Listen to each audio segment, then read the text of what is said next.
Madame, Monsieur, bonsoir et bienvenue. Dans l'actualité de ce jeudi, la Tabaski, c'est dans à peine 2 jours. Ce soir, nous ferons un focus sur un vendeur de moutons pas comme les autres. Wachirou est plus connu sous le pseudonyme Même Moro et il exerce cette activité depuis plus de 30 ans. Et quand vient la Tabaski, comme tous les ans, les salons de couture et les cordonneries enregistrent une forte affluence. Cette année, les Ivoiriens ont un goût assez prononcé pour le prêt-à-porter, comme vous le verrez. C'est l'actualité du jour au Burkina Faso. L'ancien président Blaise Compaoré est arrivé ce jeudi à Ouagadougou, la capitale du pays. Un retour qui intervient après 8 années d'exil en Côte d'Ivoire. Voilà pour le programme. L'Aïd el-Kébir, la fête de la Tabaski, aura lieu en Côte d'Ivoire ce samedi 9 juillet. Et comme tous les ans, les salons de couture et les cordonneries enregistrent une forte affluence. Chacun veut être le plus beau possible le jour de la fête. Et face à la pression, plusieurs couturiers refusent depuis quelques jours de nouvelles commandes. Un refus qui fait prospérer un autre business. Il s'agit du prêt-à-porter. Yacouba Koulibaly s'est rendu dans plusieurs ateliers de la commune de Trècheville. Son reportage. Trècheville, avenue 9, rue 16. Dans ce sous-quartier, plus d'une dizaine d'ateliers de couture. Ali Yatara reçoit ce jour la visite d'un client venu de Koumassi pour acheter un complet de basin déjà cousu pour son fils de 3 ans. Après l'avoir essayé et discuté du prix, le client s'est réjoui d'avoir pu obtenir le basin. Son fils, lui, est tout heureux. Depuis que tu as commencé à ramener, le rang c'était habillé à 13 villes. Voilà. Pour mon fils, c'est mon de mon patron. Vraiment, l'habiller comme ça pour trouver, c'est pas facile. C'est que déjà après, et puis bien joli comme ça, c'est pas facile. 13 villes, c'est bon. Donc si tu n'as pas l'argent pour commander, tu peux venir en même temps. C'est satisfait, c'est bon. Non loin de Yatara, précisément à l'avenue 11, rue 14 Barré, Barré boucle les dernières commandes et fait le point du stock restant des prêt-à-porter. Il ne cache pas sa satisfaction face aux recettes enregistrées cette année. Alhamdulillah, il y a des clients qui viennent. On a reçu beaucoup de commandes, on a presque tout fini. En tout cas, tous les clients sont satisfaits. On donne les rendez-vous respectés aussi. Cette année, il y a eu beaucoup de commandes. Beaucoup de commandes. Oui, c'est prêt-à-porter. On a presque fini tout à vendre. Ce qui reste ici, ce n'est pas beaucoup, peut-être c'est du tennis qui reste. Comme lui, Pata, propriétaire d'un grand magasin de tissus basins et de pagnes de qualité, refuse du monde. Ici, couturier et particulier se ravitaillent pour le bonheur des clients pour les uns et le bonheur de la famille pour les autres. Chaque année, c'est chez elle, je viens payer mes basins, même pour mon mari, chaque année. C'est comme il y a beaucoup de trafic maintenant, avec elle là, je me rassure. Le moment est un peu proche, mais comme aussi j'ai un tailleur fidèle que je cours, déjà il sait déjà à quel moment je viens, donc il a déjà réservé la place pour moi. Il respecte les rendez-vous. Il respecte les rendez-vous, bien mieux. Je suis là ce matin pour acheter un basin pour un client. En tout cas, il y a toutes les qualités ce matin. Parce que quand on vient ici, tout ce qu'on veut, on trouve avec elle. En tout cas, elles vont les meilleures qualités de basins. En tout cas, on est satisfait de ces basins. Je travaille dans un coin de styliste chez un couturier. Dans ce sous-quartier, en plus des couturiers et des vendeurs de basins, des confectionneurs et fabricants de chaussures baboucha. Parmi eux, Sekmor, situé à l'avenue 10, rue 15, il reçoit la visite d'un client intéressé par les babouches qu'il propose sur le marché. Je viens souvent à Trècheville ici pour venir acheter mes babouches chèques. Ça fait plusieurs années que c'est ici que je viens acheter mes babouches. Vraiment, c'est de la bonne qualité. Vraiment, quand je viens ici, je suis satisfait parce que les prix sont abordables. Et quand je paye, quand je rentre, je suis vraiment heureux. Mais comme c'est un fabricant, c'est en même temps un vendeur, donc il fait tout en même temps. Voilà, donc ça m'arrange. Sekmor encourage son client Mamadou pour son choix. Voilà. Par rapport à l'année passée, vraiment, c'est un peu lent. Babouche, normalement, c'est 15 000 francs. Mais nous, on fait que 8 000 francs, 10 000 francs, voilà, pour satisfaire nos clients. Le jour de la fête de l'Aïd el-Kébir, tous les fidèles musulmans entendent mettre le plus beau vêtement. La Tabaski ou encore la fête du sacrifice, il faut le savoir, a lieu le dernier mois du calendrier hégirien après la station du mont Arafat, étape qui marque la fin du pèlerinage à la Mecque, 5e pilier de l'islam. Et pour certains parents, en dehors de la Tabaski, une autre préoccupation reste vive.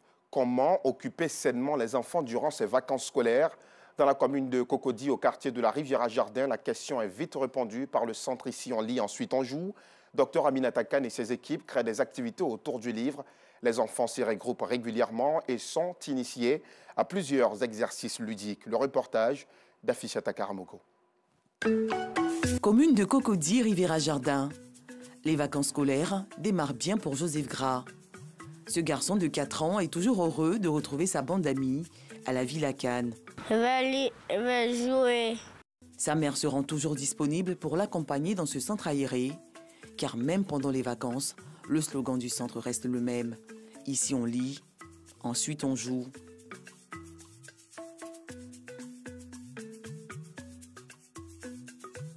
La lecture nous permet d'avoir une ouverture d'esprit et il est important d'inculquer ce genre de valeurs aux enfants dès le plus jeune âge.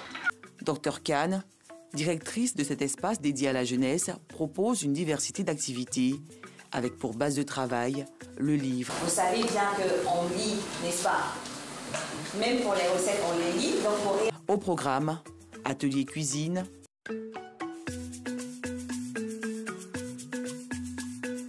et atelier invention.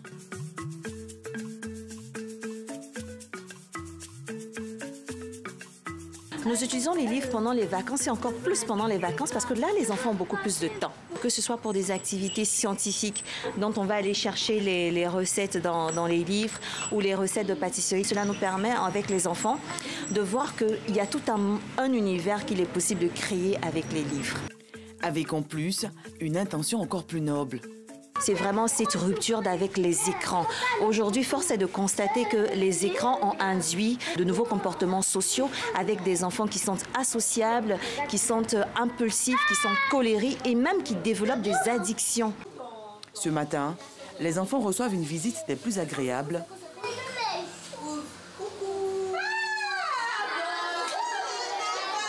Il s'agit de Fatou Keïta, la célèbre auteure de littérature jeunesse. Je suis contente de vous voir. Une visite sur fond de sensibilisation. C'est un petit garçon qui s'appelle Ibrahim, le voilà devant là. Il vient pour la première fois en Afrique. Qu'est-ce qu'il est en train de faire? C'est décourageant, non? Un petit atelier pour leur expliquer qu'ils doivent modérer l'utilisation de leur tablette. Ils ont compris, hein, ils ont compris de quoi ils retournaient. Ils ont commenté, d'après les images que j'ai montrées, déjà la première de couverture, ils ont très bien compris que c'est un petit garçon qui est obnubilé par sa tablette. Et ceux qui sont derrière lui ne sont pas très contents parce qu'ils les ignorent. Les enfants, très attentifs et participatifs, se disent motivés à faire du livre leur compagnon de vie. C'était bon, j'ai trouvé ça génial. Le livre devenait guide pour moi et j'ai décidé d'en faire un ami. Le centre de lecture Ici on lit, ensuite on joue existe depuis 4 ans. Il s'est donné pour mission première de susciter le goût de la lecture chez les enfants, ce qui ferait d'eux des leaders de demain. Voilà, bravo les enfants. N'hésitez pas à croquer, à dévorer le livre comme votre ami qui croque ce croissant. 1,731 milliard de francs CFA, c'est le montant investi depuis 2019 par l'Union européenne pour la réalisation du projet Liane 2. Ce projet a permis la subvention d'une centaine d'organisations de la société civile ivoirienne, des organisations engagées dans la lutte pour la protection de l'environnement, la promotion du genre et la culture. Nous Sangaré, Clément Boko. Voilà 3 ans que l'Union européenne appuie les organisations de la société civile à travers le projet Liane 2. Un projet qui vise à accompagner les dites organisations dans divers domaines, notamment celui de l'environnement pour la restauration de la mangrove et du couvert forestier ivoirien, mais aussi la promotion du genre à travers l'autonomisation des femmes ainsi que la promotion de la culture. Ce qui est important, c'est que tout le monde a travaillé sur la question d'accès aux droits. C'est vraiment l'orientation générale du projet. Le domaine des droits, le droit à l'égalité par exemple, le droit à la santé, on y a travaillé en luttant contre les violences basées sur le genre.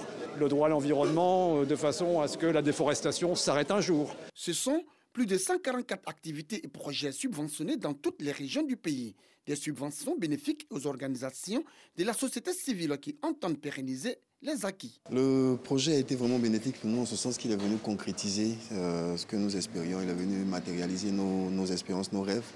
de voir la mangrove au niveau de la lagune Ébouillé restaurée, et de voir aussi les populations, sensibiliser les populations, former aux techniques de restauration des mangroves afin qu'elles puissent bénéficier au maximum des ressources qu'elles tirent de la mangrove et puis qu'Abidjan puisse retrouver son lustre à travers la restauration, la régénération de la perle. Nous avons déjà été bien accompagnés. On peut dire que l'Union européenne nous a vraiment mis le pied à l'étrier. Nous avons obtenu des financements d'abord pour l'achat de matériel, de backline musical, ce qui nous a permis de faire la fête de la musique de midi à minuit. Et nous avons également participé à la rédaction du rapport de capitalisation de l'IAN, dans lequel nous avons intégré un projet de plateforme numérique à l'intention de la filière musicale. L'IAN 2, leadership et initiative des acteurs non étatiques, est un projet financé à hauteur d'1,731 milliard de francs CFA. C'était un succès, donc on met encore plus d'argent pour ce type de projet dans l'avenir. Le vrai acteur dans tout ça, ce n'est pas les bailleurs de fonds, ce n'est pas le gouvernement, c'est la société civile. C'est eux qui mettent tout ça en œuvre. Donc, toutes mes félicitations à l'engagement de la société civile en Côte d'Ivoire. Fini les projets LIAN 1 et 2. L'Union européenne entend poursuivre son aide aux organisations de la société civile à travers le lancement du projet LIAN 3, les jours à venir. Le reportage de nous Sangare était commencé par Kone Pargasoro de Madongui. À Biasso, dans le département d'Adzopé, la fête des pères et des mères était un bon prétexte pour promouvoir la cohésion sociale, mais aussi la culture attiée. L'activité s'est déroulée le dimanche 2 juillet, une célébration organisée par la jeunesse et l'association des femmes de Biasso. Koulibaly Yakouba, Pargasoro Kone de Madongui. Biasso, village situé à 8 km d'Adzopé, est en fête. Les femmes de ce village du sud-est du pays ont été célébrées. Christine Monet s'empresse de se rendre à la cérémonie qui leur est dédiée. Je suis contente que vraiment on puisse envoyer la fête des mères à Biasso. Ce moment a été rendu possible grâce à Jacques Uncho, cadre du village. Je voudrais tout simplement remercier tous mes parents. Aujourd'hui, je suis à l'honneur, c'est grâce aux parents. Parce que nous avons travaillé et traversé des épreuves extrêmement difficiles durant les campagnes électorales. Aujourd'hui, j'ai eu le soutien des frères, mères et sœurs. J'ai le dessus. J'ai le droit de venir célébrer mes pères et mes mères publiquement. Donc, continuons aux parents de se mettre ensemble, de se parler, pour que nous projetons dans le développement. Aujourd'hui, il n'y a que le développement qui peut plaire à tout le monde. Les ressources sont rares, il faut se battre. Donc, pour se battre, il faut qu'on soit ensemble. Et je vais mettre mes parents en association pour leur trouver un peu de financement dans les cultures vivrières pour pouvoir accompagner nos jeunes frères. Une opportunité pour le président des jeunes et la présidente des femmes de Biasso de soumettre des doléances aux parrains. Merci encore à mon grand frère Jacques parce que de tout ce qu'il vient de faire, en tout cas on prie pour lui, pour que l'année prochaine, que la fête soit belle. En tout cas, c'est vraiment une joie pour nous. Tout ce que nous, les femmes, on a voulu, il a tout dit aujourd'hui qu'on va avoir notre marché. Nous avons placé cette cérémonie sur le signe de la réconciliation, du pardon surtout. Une initiative saluée par les gardiens de la tradition et les bénéficiaires. Nous sommes tellement ravis de cette manifestation et que, à mon niveau, ça fait, je crois, la première fois que nous voyons en tout cas cette manifestation dans le village. Nous aimerions que la fête continue dans les années à venir. Je suis satisfait d'avoir ce cadeau. Je remercie tous les enfants de Biasso. Vraiment, je suis content des enfants, que je leur dis merci, que tout le monde dise merci à leur papa. Un moment de bonheur inoubliable pour ces femmes. Rendez-vous est pris l'année prochaine pour une autre édition riche en couleurs. Blaise Compaoré est arrivé ce jeudi à Ouagadougou, la capitale du Burkina Faso. Un retour qui intervient après 8 années d'exil en Côte d'Ivoire. Ce vendredi 8 juillet, l'ancien président prendra part en compagnie des ex-chefs d'État burkinabés à un sommet de haut niveau organisé par le colonel Damiba, actuel homme fort de Ouagadougou. Un sommet en vue d'accélérer le processus de réconciliation nationale. Personne n'est indispensable, ces mots du Premier ministre britannique au moment de sa démission du Parti conservateur. Un départ de Boris Johnson qui arrive après une succession de scandales et des démissions en cascade des membres de son équipe gouvernementale. Cependant, il restera au pouvoir jusqu'à la nomination du futur Premier ministre. Allez, nous sommes jeudi, place donc au portrait de ce jour.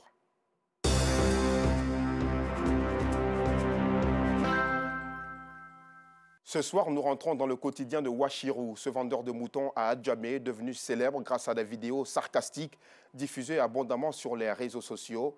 Même Moro, c'est bien de lui qu'il s'agit. Il exerce la vente de moutons depuis une trentaine d'années, mais il ne cache pas son ambition de se reconvertir dans d'autres secteurs d'activité, notamment la mécanique.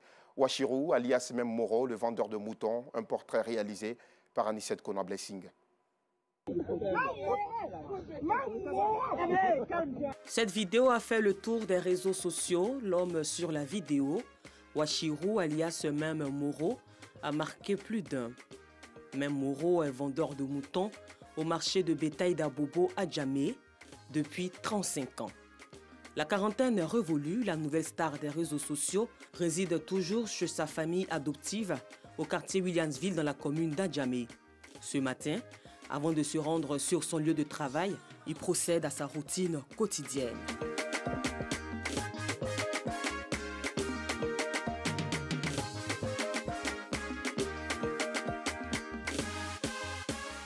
Dans son quartier, tous le regardent avec admiration depuis que les réseaux sociaux ont fait de lui une star. C'est notre frère d'abord. Il est dans le quartier, ça ne va pas trop bien chez lui, il ne se sent pas bien, il est malade. Bon, à force de le provoquer, les jeunes du quartier, de là où il travaille là, même Moro, du coup on est là, on le voit à la télé, il est bien, il n'a pas de problème. Quand il passe, il salue tout le monde. En route pour le travail, il croise quelques admirateurs.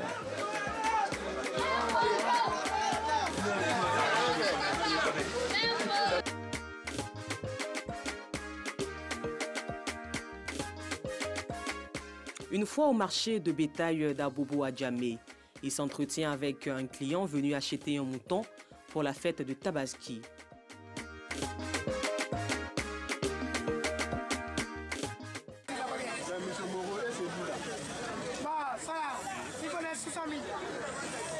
Bon, en tout cas, aujourd'hui, si tu me laisses à 250 et te donner l'argent le jour de Tabaski, tu vas venir décaisser ça pour faire tout propre.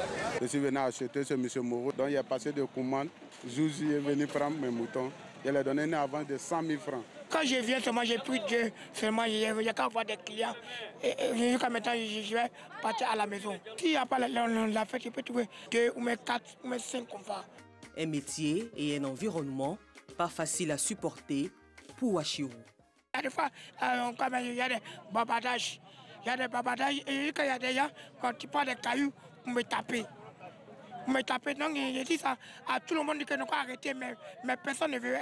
Quand je prends le client, je prends un petit pour travailler un mois. Quand ils voient que je ne vais pas travailler, ils sont obligés de partir quand même à l'abattoir pour aller faire des gestes. Pour que ce n'est qu'à attirer le client, quand le client n'a qu'à savoir que je suis un parapluie, que je suis pas un parapluie. Bien que passionné par ce métier qui nourrit son homme, Wachirou, alias même Moro, souhaite se reconvertir. Mais je dois faire d'autres activités, la mécanique ou la peinture auto. Malgré son handicap, même Moro s'est quand même fait des amis au marché de bétail d'Abobo à Djamé. C'est quelqu'un de bien, il n'a pas affaire à quelqu'un. Il peut prendre du matin jusqu'au soir, tu n'as pas affaire à lui, il n'a pas affaire à toi. Travail très propre. Pour les clients qui doivent son travail là, on doit lui faire confiance. Nous, dans le métier, on est ses petits-enfants. Dans le métier, ça va plus de 40 ans. Nous, dans le métier, c'est maintenant, on va vers 10 ans. Donc, on est ses petits-enfants dans le métier. Il fait bien son choukouya, il dépêche très bien le mouton, barbecue, même le monsieur fait tout.